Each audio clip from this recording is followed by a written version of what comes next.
بسم اللہ الرحمن الرحیم۔ السلام علیکم ناظرین، یہ وظیفہ رزق میں برکت کے لیے اور ہر بیماری سے شفا کے لیے ہے۔ اگر آپ چاہتے ہیں کہ آپ کے گھر میں کبھی بھی رزق کی تنگ دستی نہ ہو اور پورا گھر ہر طرح کی بیماری سے محفوظ رہے تو اس عمل کو لازمی کریں۔ انشاءاللہ آپ کو یقیناً اس کا فائدہ ہوگا۔ وظیفہ پڑھنے کا طریقہ: یہ وظیفہ خاص طور پر عورتوں کے لیے ہے۔ جب بھی آپ صبح کا کھانا یا ناشتہ بنانے کے لیے باورچی خانے میں جائیں تو کھانا بنانے سے پہلے آپ نے 3 مرتبہ سورۃ القریش پڑھنی ہے، پھر 1 مرتبہ بسم اللہ الذی لا یضر مع اسمہ شیء فی الارض ولا فی السماء وہو السمیع العلیم۔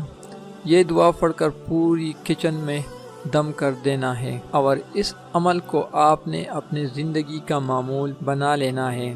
ہر روز ایسے ہی کرنا ہے۔ وظیفہ پڑھنے کے فائدے: اس عمل کو پڑھنے سے اللہ ہر طرح کی بڑی سی بڑی بیماری سے پورے گھر کو محفوظ رکھے گا۔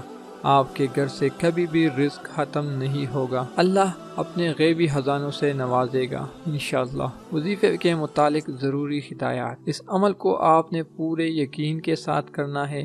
وظیفہ جیسے بتایا ہے ویسے ہی کرنا ہے، پھر انشاءاللہ ضرور فائدہ ہوگا۔ عمل کو خود بھی کرے اور دوسروں کے ساتھ شیئر بھی کرے۔ جزاک اللہ۔